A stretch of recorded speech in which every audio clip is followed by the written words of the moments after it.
تو یہ ہو سکتا ہے کہ احناف کے ہاں یہ مسئلہ ہو، ہمارے ہاں یہ مسئلہ اس طرح سے نہیں۔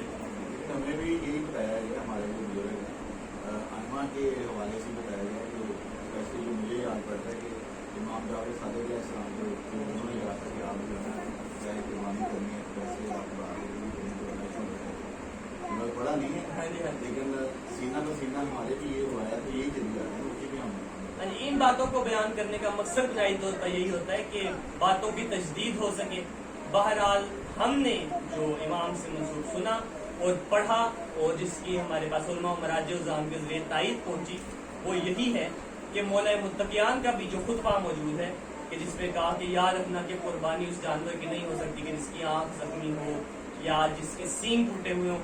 اس کی تشریح آپ کے بلاس شاہ حضرت جوادی کی ترجمہ شدہ نہج البلاغہ میں دیکھیں گے تو حاشیے میں واضح طور پہ انہوں نے معصوم کے قول کے ساتھ درج کیا ہے کہ یہ شرائط اس کے لیے ہے کہ جو حج کی قربانی کر رہا ہے، اگر کوئی مستحب قربانی کر رہا ہے یا عقیقہ کر رہا ہے تو اس کے لیے ان شرائط والے جانور کا ہونا واجب نہیں ہے۔ اور اسی سے ایک اگلی چیز، اگر کسی پہ عقیقہ ان سنتوں میں سے ہے کہ جس کی بہت زیادہ تائید ہے بالخصوص شیعہ حیدر کرار کے لیے، اگر کوئی اپنی مستحب قربانی انجام دیتا ہے اور اس کا عقیقہ اس وقت تک نہیں ہوا تو وہ قربانی اس کی جانب سے عقیقہ بھی شمار ہو جاتی ہے۔ اسی کے ساتھ ایک تیسری چیز جو کہ حج اور زیارت کے تقابل سے ذہن میں بعض دفعہ آتی ہے کہ قبر حسین کا ثواب اگر 70 حج یا اس سے بھی افضل ہے تو اس کی کیا حقیقت ہے۔ آج زیادہ گفتگو حج سے متعلق ہی ہے، تو اس میں یہ ہے کہ ثواب یقیناً اتنا ہی ہے مگر واجب اپنی جگہ پر رہتا ہے۔ اور اسی سے متعلق پھر چوتھی بات جو ذہن میں آتی ہے کہ یہ کیسے ممکن ہے کہ حج بہرحال ایک واجب ہے اور زیارت بہرحال اگر ہم کیٹاگرائز کریں تو بہرحال مستحبات میں سے آتی ہے، فقہی زبان میں، عقیدے کی زبان میں نہیں۔ تو یہ کیسے ممکن ہے کہ ایک مستحب کا ثواب ایک واجب سے زیادہ ہو جائے؟ تو اس میں ایک سادہ سی مثال ہے کہ سلام واجب نہیں ہے، جواب واجب ہے۔ یعنی کہ سلام کیا ہو گیا؟ مستحب، اور جواب ہو گیا واجب۔ مگر سلام کا ثواب 69 نیکیاں اور جواب کا ثواب ایک نیکی۔ مستحب کا ثواب 69 نیکیوں پر، واجب کا ثواب ایک نیکی پر۔ تو جب ایک سلام میں سمجھ آتا ہے کہ واجب سے مستحب کا سلام زیادہ ہے، ثواب زیادہ ہے، تو پھر حج کے مقابلے میں اس کی زیارت کا ثواب عقلوں میں کیوں نہیں آتا؟ کہ جس کے بارے میں اس سے خوبصورت مصرعے مجھے ملے ہی نہیں کہ اب روز پوچھتی ہے یہ کعبے سے کربلا کہ اسلام خیریت سے ہے، کیا حال چال ہے۔ واہ واہ واہ واہ واہ واہ واہ، سبحان اللہ، نعرہ حیدری۔ تو یہ معاملات کچھ حج سے متعلق اور اس قدر اہم مقام کہ پوری تاریخ کو جن عوامل نے ڈیسائیڈ کیا سرکار ختمیہ مرتبت کے بعد، آپ دیکھیں گے آپ کو پوری ملت اسلامیہ 3 عقائد کے معاملے پر سب سے زیادہ تذبذب اور اضطراب کا شکار ہے۔ پہلا مسئلہ غدیر، چونکہ ماں بھی غدیر کا ہے۔ دوسرا مسئلہ کربلا، کیونکہ یہ تو آسان ہے کہ یزید پہ لعنت کر کے نکل جائیں گے، مگر پھر جب بتانا پڑے گا کہ یزید کو اتنی بڑی سلطنت کی حکومت ملی کیسے، تو پھر مسئلہ بہت خراب ہو جائے۔ اور تیسرا مسئلہ مہدویت، کیونکہ اگر مان لیتے ہیں کہ مہدی منصوص من اللہ ہوں گے تو پھر پیچھے کھڑی ساری عمارت گرانی پڑے گی۔ بے شک آیت اللہ محسن کرائتی یا آیت اللہ حسین امین میں سے عالم دین کا واقعہ بڑا معروف کہ ایک بار خلافت و امامت کی گفتگو تھی تو انہوں نے کہا کہ کیا سارے مسلمان آج مل کے کسی ایک کو مہدی نامزد کر سکتے ہیں؟ تو چونکہ اب تو بہرحال انکار کرتے ہیں، مگر آیت اللہ حسین امین کا یہ یاد آ گیا۔ تو اس دور میں تھوڑا سا سلفی حضرات بھی خیال کر لیتے تھے، کہا نہیں وہ منصوص من اللہ ہوں گے۔ تو انہوں نے کہا کہ پروردگار کی یہ منطق عجیب نہیں ہے کہ جس دور میں مسلمانوں کے انتشار کا سب سے زیادہ خطرہ تھا اس دور میں اپنا نمائندہ منتخب کر کے نہیں بھیجا، مگر جب مسلمان بالکل ٹکڑے ٹکڑے ہو چکے ہوں گے اس دور میں اپنا نمائندہ منتخب کر کے۔ عقلی بات سمجھنا۔ اب بے شک غدیر ہے، کربلا ہے یا مہدویت ہے، ان تینوں کے لیے پروردگار عالم نے اس مقام کو اعلان کے لیے منتخب کیا، وہ خانہ کعبہ کا ریفرنس پوائنٹ۔ غدیر ہوئی تو غدیر بھی کب ہوئی؟ حج کے فوری بعد۔ وجہ کیا تھی؟ علماء نے بڑی خوبصورت وجہ کی۔ ایک تو ظاہراً وجہ ملتی ہے نا ہمیں کہ اجتماع تھا، نکلے اکٹھے تھے، سب کو پیغام دے دیا، بالکل ٹھیک ہے، حکمت نبوی ہے۔ دوسری وجہ کیا ہے جو کہ اس سے بھی زیادہ خوبصورت ہے، وہ یہ کہ حج کے بارے میں ملتا ہے کہ جس نے حج خلوص نیت سے کیا اس کے پچھلے سارے گناہ معاف۔ اب جو سارا مجمع تھا وہ 3 سٹار تھا، سارے کے سارے حاجی بھی تھے، سارے کے سارے نمازی بھی تھے، سارے کے سارے صحابی بھی تھے۔ علامہ ناصر عباس اللہ مقاموں کا بڑا خوبصورت ذکر کہ ساروں کے سر منڈے ہوئے تھے، کسی میں بھی کسی لحاظ سے بھی بال برابر فرق بھی نہیں تھا۔ واہ واہ واہ واہ واہ واہ۔ اتنے پاک صاف ہو کے غدیر کے میدان تک پروردگار عالم نے پہنچایا کہ کیوں کہ کل کو اگر روز محشر کسی کو عذاب ہو تو کسی کے ذہن میں یہ نہ آئے کہ شاید کسی جنگ میں بھاگنے بھوگنے کی وجہ سے سزا مل رہی ہو۔ اللہ نے پہلے پچھلا کھاتا کلیئر کرا کے پھر غدیر کے میدان میں بلایا۔ واہ واہ واہ کہ واہ واہ۔ پہلا کھاتا معاف ہے، آج کے بعد جو سزا بھی ملے گی علی کی دشمنی کی وجہ سے۔ واہ واہ واہ واہ۔ نعرہ حیدری۔ بہرحال ابھی غدیر چونکہ موضوع نہیں ہے مگر 4 مصرے بڑے خوبصورت۔ یہ سر منڈانے کا میں نے ذکر کیا اور اردو کا ایک محاورہ ہے کہ سر منڈاتے ہی، اولے بڑے۔ تو اس کو ذہن میں رکھیے گا، انشاءاللہ چوتھے مصرے میں لطف آئے گا کہ کچھ بزرگوں نے سنا جس وقت اعلان غدیر، دھوپ کی شدت تھی لیکن جسم ٹھنڈے پڑ گئے، واہ واہ۔ اور ہاتھ مل مل کے منافق نے منافق سے کہا، ہاتھ مل مل کے منافق نے منافق سے کہا، سر منڈاتے ہی غدیر خم نے اولے واہ واہ واہ واہ واہ واہ واہ۔ جناب سیدہ پاک طاہرہ نے دشمنا تلان بے شمار۔ نا کلے ہوندے امی ابو تلان بے شمار۔ اسی طرح غدیر جب ثقیفہ کے مقابلے میں اس نہج پہ آ گئی کہ ممبر غدیر کا وارث حسین اور تخت ثقیفہ کا وارث یزید بن کے سامنے آیا، اب ایک مرتبہ پھر وارث غدیر نے غدیر کی تائید اور اعادہ کے لیے انتخاب فرمایا حج کے موقع پر۔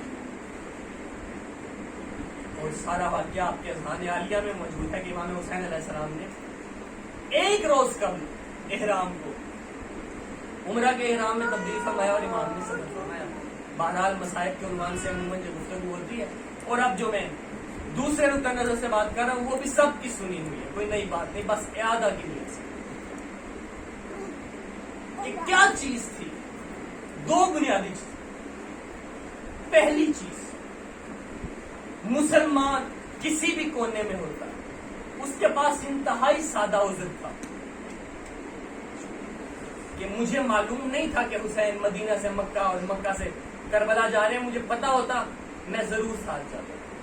امام حسین علیہ السلام نے اس وقت کا انتخاب فرمایا کہ جب کوئی مسلمان یہ عذر نہ کر سکے کہ میرے پاس یہ اطلاع نہیں، کیونکہ بہرحال اس دور میں حج کی اہمیت تھی کہ لاکھوں کی کوشش ہوتی تھی۔ غدیر کربلا سے 50 برس قبل جب 1.5 لاکھ کے قریب مسلمان حاجی تھے، تو سوچے 50 سال میں آبادی کتنی بڑی ہوگی، حاجی کتنے ہوگی۔ بے شک بے شک۔ کم از کم بھی اس دور کے سٹیٹس جو ملتے ہیں، کم از کم 10 لاکھ کی آج تک بات پہنچ چکی تھی اس 50 سال کے عرصے میں۔ جس دن سارے حاجی مکہ پہنچ رہے تھے اس دن حسین نے مکہ چھوڑنے کا فیصلہ، تبلیغ دیکھی۔ اور پھر ایک ہوتی ہے ایکٹیو، ایک ہوتی ہے پیسو، یہ انگلش کا 2 لفظ ہے، معروف اور مجہول۔ ایک جو کام ہو کے رہتا ہے اور دوسرا جو قدرت کرواتی ہے۔ اس کو آسان لفظوں میں سمجھنا چاہیں تو سگریٹ پینے والا شخص خود جو پی رہا ہوتا ہے وہ دھواں فلٹر سے آ رہا ہوتا ہے، اسے کہتے ہیں ایکٹیو، اور جو وہ ہوا میں چھوڑ رہا ہوتا ہے وہ ہوتا ہے پیسو۔ اور اگر آپ کے ارد گرد کوئی سگریٹ پیتا ہو تو یہ بھی یاد رکھیے گا کہ جو سگریٹ کے دھوئیں سے پھیپھڑوں کے کینسر کا ہم سنتے ہیں، پینے والے کو کم ہوتا ہے چونکہ غلطی سے